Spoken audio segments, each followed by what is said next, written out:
Hey guys, very good morning. Actually, ഇന്നലെ ഒരു reviewer follower ചേച്ചി എന്താ റിവ്യൂ ഇടാൻ ലേറ്റ് ആവുന്നേ. Sorry for that. എനിക്കറിയാം കത്തി നിൽക്കുന്ന സമയമാണ്. And my YouTube family is waiting for my review. വളരെ സന്തോഷം കേട്ടതിൽ. അപ്പോൾ നമുക്ക് ടോപ്പിക്കിലോട്ട് പോകാം.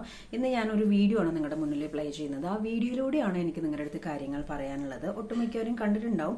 എന്നാലും ഒരു 3 കട്ടപ്പയല്ല അതിക്കും മേലെ ഉള്ള 3 ആൾക്കാരുടെ ഗെയിം സ്ട്രാറ്റജി, അതിൽ പല ആളുകളും ബലിയാടാകുന്നു. അപ്പൊ നമുക്ക് വീഡിയോയിലോട്ട് പോകാം. നിങ്ങൾ കംപ്ലീറ്റ് കേൾക്കണേ. ഇപ്പൊ അടുത്ത് അപ്പാണിക്കിട്ടൊരു വലിയൊരു അടി കിട്ടാനുള്ള ചാൻസ് വേറൊരു സാധനം ഇവിടെ നടക്കുന്നുണ്ട്. ഇവർ പുറത്തു പോകുമ്പോ നെഗറ്റീവ് അടിക്കാന് ചാൻസ്.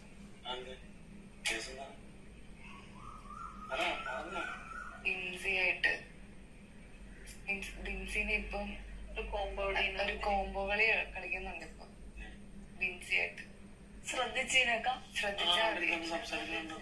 ശ്രദ്ധിച്ചേനക്ക അപ്പോഴേക്കും സൈഡിൽ കൂടെ നൂറ പൂമ്പാറ്റകളിൽ ഒരു പൂമ്പാറ്റ പറന്ന് വന്നിരിക്കുന്നു.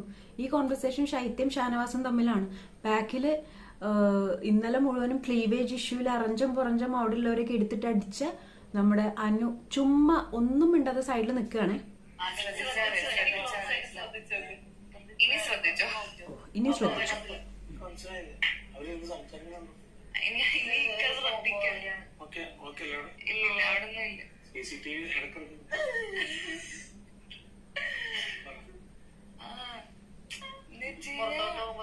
റോങ് ആവത്തേ ഉള്ളൂ. എന്തോ സംഭവം ഉണ്ട്.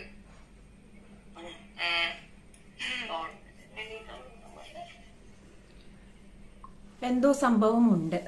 സംഭവമൊന്നുമല്ല. നിങ്ങൾ വേമിന്റെ ഗുളിക വാങ്ങിച്ച് കഴിച്ചാൽ മതി. അപ്പൊ എല്ലാ സംഭവവും മാറും. ആക്ച്വലി കുൽസിതമാണ് ഈ സീസണിലെ മെയിൻ ഹൈലൈറ്റ്. പിന്നെ കിച്ചണിൽ നടക്കുന്ന അറഞ്ചും പുറഞ്ചും അനാവശ്യമായിട്ടുള്ള കുറച്ച് കണ്ടന്റ് പുറത്തേക്ക് പോകാൻ വേണ്ടിയിട്ടുള്ള കുറച്ച് പരിപാടികളും. ഓക്കെ, അപ്പോൾ ഇന്നലെ അപ്പാനെയും ബിൻസിന്റെ കാര്യവും ഞാൻ പറയാം. ഇവര് കേറി പോയിരിക്കുന്നത്, അതായത് ഈ പുറത്ത് നിന്നവര് ഗെയിം കഴിഞ്ഞവര് കേറി പോയപ്പോൾ എനിക്കൊരു സംശയം മാത്രമാണ്. 7ന്റെ പണിയായതുകൊണ്ട് ബിഗ് ബോസ് എങ്ങാൻ പറഞ്ഞിട്ടുണ്ടോ കേറിയിട്ട് പുറത്തെ കാര്യമൊക്കെ ഒന്ന് സംസാരിച്ചോ, ഒന്ന് ചൂടാക്കിക്കോ, ഒന്ന് ഫയർ ആക്കിക്കോ, അവർ 5 പേരെ ഇങ്ങനെ തണുത്തിരിക്കുകയാണോ, അപ്പൊ ഒന്ന് പോയി ചൂടാക്കിക്കോ, എന്തായാലും ചോദിക്കാണ്ടെങ്കിൽ ചോദിച്ചോന്ന് പറഞ്ഞിട്ടാണോ എന്ന് അറിയത്തില്ല.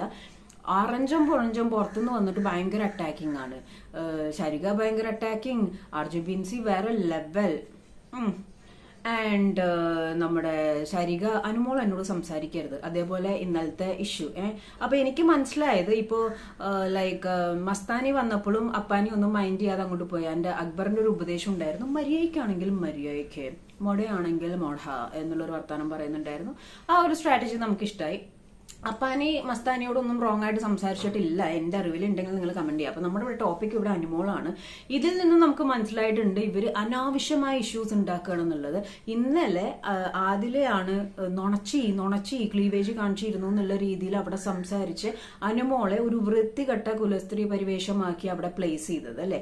ആൻഡ് ബിൻസി അവിടെ എന്താ പറയാ, ബിൻസിയും അപ്പാനിയായിട്ട് പുറത്ത് കുറച്ച് ട്രോൾസും കാര്യങ്ങളും വന്നത് ഇവര് പ്ലാൻഡ് ആയിട്ട് അകത്ത് വന്നിട്ട് അങ്ങനെയൊന്നും അല്ല, പുറത്തുള്ള ആളുകളെ കാണിക്കാൻ വേണ്ടിയിട്ട് ഒരു ക്ലീൻ ഷീറ്റ് കളിക്കുന്ന പോലെയാണ് എനിക്ക് തോന്നിയത്. അവരത് അവരുടെ ഇഷ്ടം എന്താന്ന് വെച്ചാൽ അവർ ചെയ്തോട്ടെ. പക്ഷെ അതിനകത്തേക്ക് ഒരാൾ ബലിയാടാകുന്നതിനോട് എനിക്ക് താല്പര്യമില്ല. കാരണം എന്ന് വെച്ചാൽ ഇവരൊക്കെ ഈ സംസാരിച്ച കോൺവെർസേഷൻ, ശൈത്യ, ആദില, നോറ ഒക്കെ ഷാനവാസിനോട് ഈ സാധനം പുറത്തു പോകുമ്പോൾ ആർജെ ബിൻസിയുടെയും അപ്പാനിയുടെയും ഈ ഒരു സംഭവം കോംബോ ശ്രദ്ധിച്ചു വയ്ക്ക, ഈ ഒരു സംഭവം പ്രശ്നമാകുമെന്ന് പറഞ്ഞവരാണ് ഇന്നലെ ആ പാവം കൊച്ചു ക്ലീവേജ് കാണിച്ചിരിക്കുന്നു എന്നുള്ള പറഞ്ഞ കാര്യത്തിൽ എടുത്തിട്ട് അതിനെല്ലാവരും കൂടി അലക്കിയത്. ഇവരെല്ലാവരും ഈ ഒരു കോൺവെർസേഷനിൽ ഉണ്ടായിരുന്നു. അവര് പറഞ്ഞ കാര്യങ്ങൾ നമ്മളെല്ലാവരും ലൈവ് കണ്ടതല്ലേ. എന്നിട്ടാണ് അനുവിനെ മാത്രം ഇതിനകത്ത് എടുത്തിടുന്നത്. അതിനകത്ത് അനു പറഞ്ഞൊരു സംസാരമുണ്ട്, എല്ലാത്തിനും ബിഗ് ബോസ് ആണ് തെളിവെന്നുള്ളത്. ആ ബിഗ് ബോസ് തെളിവാണ് ഇപ്പൊ വീഡിയോ ആയിട്ട് പുറത്തോട്ട് വന്നിരിക്കുന്നത്. മനസ്സിലായോ? അപ്പം ഇതിനകത്ത് ഇപ്പൊ ഈ ഒരു സീസണിൽ ഇപ്പൊ ഇവരെല്ലാവരും കയറിയിട്ട് അവിടെ ഭയങ്കര ബോറായിട്ട് ഓവർ ആക്ട് ചെയ്യുമ്പോൾ പുറത്തിറങ്ങിയിട്ട് ഉണ്ടായിരുന്നപ്പോൾ, അതായത് ഇവർ കളിച്ചിരുന്ന സമയത്ത് ഉണ്ടായിരുന്ന ഒരു ഇഷ്ടം ഉണ്ടെങ്കിൽ അതും കൂടിയും പോയിട്ടുണ്ടാവും. പലരും കമന്റ് ഇടുന്നുണ്ട് ഇനിയിപ്പോ എന്തായാലും അനുമോള് കപ്പും കൊണ്ട് പോയാൽ മതി, അനുമോള് ഇനിയിപ്പോ കാറും കപ്പും കൊണ്ടേ പുറത്തോട്ട് വരത്തുള്ളൂ എന്നുള്ളത് കേൾക്കും ഭയങ്കര സന്തോഷമുണ്ട്. കാരണം എന്താണെന്ന് വെച്ച് കഴിഞ്ഞാൽ എല്ലാവരും കൂടി ഇരുന്ന് സംസാരിച്ച ഒരു കോൺവെർസേഷൻ ആ കൊച്ചിന്റെ തലയിലോട്ട് മാത്രം ഇട്ട് കൊടുക്കുക.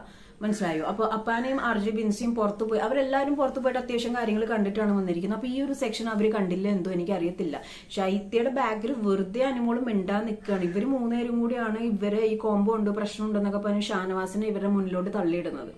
മനസ്സിലായോ? അപ്പാനിയുടെ അടുത്തേക്ക് തള്ളിയിടുന്ന ഒരു വിഷയം വന്നത് അപ്പോഴാണ്. എന്നിട്ട് ഇന്നലെ അവര് സംസാരിച്ചപ്പോൾ എന്തുകൊണ്ട് ഷാനവാസ് പറഞ്ഞില്ല ഇത് ശൈത്യം ഇവരൊക്കെ കൂടി ഇരുന്നിട്ട് ബാത്റൂമിന്റെ സൈഡിൽ എന്ന് സംസാരിച്ചു എന്നുള്ളത് ഷാനവാസിന്റെ വായിന്ന് വന്നില്ല? എന്തുകൊണ്ട്? അതെനിക്ക് മനസ്സിലാവുന്നില്ല, എന്താണ് അവിടെ അത് സംസാരിക്കാൻ എന്നുള്ളത്. പക്ഷെ അപ്പാനി പറഞ്ഞു ഷാനവാസ് മിണ്ടില്ല. ഷാനവാസിന് മനസ്സിലായി അനുമോള് പറഞ്ഞത് കള്ളമാണെന്ന് മനസ്സിലായെന്ന് തോന്നുന്നു. ആക്ച്വലി അനുമോൾ അവിടെ മിണ്ടാ നിൽക്കുക, ബാക്കിയുള്ളവരാ സംസാരിക്കുന്നത്. അപ്പോൾ എനിക്ക് മനസ്സിലാവാത്തത് ഓരോരുത്തരുടെ ക്യാരക്ടർ റിവീലിംഗ് ആണിത്. ഇപ്പൊ ഒരു ചീപ്പ് ഗെയിം സ്ട്രാറ്റജിയോട് കാണിച്ചിട്ട് എന്താ പറയാ, വെളുക്കാന്ന് വെച്ചത് പാണ്ടായി എന്നുള്ള രീതിയിൽ ഇവര് പുറത്തിറങ്ങി അത് കഴിഞ്ഞ് അകത്തോട്ട് കയറി വൺ തഗ് ഷോ എന്നുള്ള രീതിയിൽ കാര്യങ്ങൾ ചെയ്തു. എന്താ പറയാ, കാലത്തോട്ട് വൈകുന്നേരം വെള്ളം കൂടിയിട്ട് ആ കുടം പൊട്ടിച്ചളയുന്ന ഒരു അവസ്ഥയിലേക്ക് പോയി കാര്യങ്ങൾ. ഈ ഒരു സംഭവം എല്ലായിടത്തും സോഷ്യൽ മീഡിയയിൽ കറങ്ങി നടക്കുന്നുണ്ട്. ഇപ്പൊ എല്ലാവർക്കും, എല്ലാ പ്രേക്ഷകർക്കും അറിയാം. അനുമോൾ മാത്രമല്ല, അനുമോൾ പറയുന്നുണ്ട് നല്ലതിന് വേണ്ടിയിട്ടാണ് പറഞ്ഞതെന്ന് പറയുന്നുണ്ടെങ്കിൽ അതിന് ചുറ്റും ഇതിനെ തീ ഊതി പറപ്പിച്ച് വിട്ട കുറച്ച് ആൾക്കാരുണ്ട്. അവരൊന്നും ഇതിനെപ്പറ്റി സംസാരിക്കുന്നില്ല. അത് ഭയങ്കര ഒരു ഓക്വേർഡായിട്ട് തന്നെയാണ് എനിക്ക് തോന്നിയത്. കാരണം ഈ ഒരു സീസണിൽ മാത്രമാണ് പി ആർ ഉണ്ടെങ്കിൽ എന്താണ് പ്രശ്നം പി ആർ ഉണ്ടെങ്കിൽ? എനിക്ക് മനസ്സിലാവുന്നില്ല. അപ്പൊ ഈ അനുമോൾക്ക് എന്ന് പറഞ്ഞാൽ ഫ്ലവേഴ്സിലെ പ്രോഗ്രാം തൊട്ട് അനുമോൾക്ക് ഫാൻസ് ഉണ്ട്. ആൻഡ് ബിഗ് ബോസ് എന്ന് പറയുന്നത് ആ ഒരു ഗെയിം സ്ട്രാറ്റജി അനുമോൾ നെഗറ്റീവ് ആണെങ്കിലും പോസിറ്റീവ് ആണെങ്കിലും കണ്ടന്റ് കൊടുത്തിട്ടുണ്ട്, കോൺട്രവേഴ്സീസ് ഉണ്ടാക്കിയിട്ടുണ്ട്. And more over it's A survival game. ഇത്രയും ദിവസം ഈ ഒരു മൊമെന്റ് വരെ ഈ ഒരു ബാക്ക് സ്റ്റാബും കാര്യങ്ങളും കേട്ടിട്ട് ആ കൊച്ചവിടെ സർവൈവ് ചെയ്തിട്ടുണ്ടെങ്കിൽ ആ കൊച്ചിനല്ല പിന്നെ വേറെ ആർക്കാ കപ്പ് കൊടുക്കേണ്ടത്? അവിടെ ചായ കൊടുക്കാൻ പറഞ്ഞ ചേട്ടനോ? എനിക്ക് അറിയാൻ പാലതുകൊണ്ടാ. ഇത്രയും പറഞ്ഞിട്ട് അനുമോളോട് പറയുന്നുണ്ട് എനിക്ക് സംസാരിച്ച് നിൽക്കാൻ അറിയില്ല, എനിക്ക് സംസാരിക്കാൻ വയ്യ. എത്രയെന്ന് വെച്ചിട്ടാണ് ഓരോരുത്തർക്കും ഒരു മെന്റൽ സ്റ്റേജില്ലേ, ബിഗ് ബോസിനെല്ലാം അറിയാമെന്ന് പറഞ്ഞിട്ട്. So she knows everything. അതുകൊണ്ട് തന്നെ ആള് കരയാതെ കൺട്രോൾ ചെയ്ത് മിണ്ടാതിരിക്കാൻ ശ്രമിക്കുന്നുണ്ട്. അമ്മ അവിടെ കസേര വലിക്കുന്നതാ, അപ്പോൾ മിണ്ടാതിരിക്കുന്നുണ്ട്. അപ്പൊ ഈ ഒരു വീഡിയോ എന്തെങ്കിലും കിട്ടി, പലർക്കും കിട്ടിയിട്ടുണ്ടെന്ന് എനിക്കറിയാം. അപ്പോൾ അനുമോളെ പുറത്തുനിന്ന് കുത്തുന്നവരും കൂടി ഇത് കാണേണ്ടതാണ്. ആ കൊച്ചല്ല അവിടെ സംസാരിച്ചത്. അപ്പോൾ ശൈത്യോട് ഇത്രയെങ്കിലും സ്നേഹം ഉണ്ടായിരുന്നു, അല്ലെങ്കിൽ റെസ്പെക്ട് ഉണ്ടായിരുന്നു, അത് പോയി. അതില നൂറയാണെങ്കിലും ലൈക്ക് പോയിട്ട് വെറുതെ ഗെയിം കഴിഞ്ഞിട്ടും ചുമ്മാ ഒരു സീൻ ഉണ്ടാക്കുക. എനിക്ക് മനസ്സിലാവുന്നില്ല. ഇതൊക്കെ ശുദ്ധ ചെറ്റത്തരാണ് സത്യം പറഞ്ഞാൽ കാണിക്കുന്നത്. And Shanavas why still silent എന്ന് മനസ്സിലാവുന്നില്ല. ഷാനവാസിന് എന്തുകൊണ്ട് ഈ കാര്യം സംസാരിച്ചുകൂടാ? ഇതൊക്കെ തുടങ്ങി വെച്ചത് ആരാണ്? അപ്പൊ പുറത്ത് എന്നിട്ട് എനിക്ക് തോന്നുന്നത് എന്താന്ന് വെച്ച് കഴിഞ്ഞാൽ പുറത്ത് അവർ കണ്ട ട്രോൾസിനും കാര്യങ്ങൾക്കൊക്കെ അകത്തു പോയി സംസാരിച്ച് ക്ലിയർ ചെയ്ത് അനുമോളെ കൊണ്ട് തന്നെ സത്യം പറയിപ്പിക്കാം, അനുമോളെ കൊണ്ട് തന്നെ പറയിപ്പിക്കാന്ന് പറഞ്ഞിട്ട് ആ കൊച്ചിനെ പിടിച്ച് കുരിശിലും കയറ്റി ഇവരൊക്കെ മാലാഖയുടെ കുഞ്ഞാടുകളായി. കൊള്ളാം.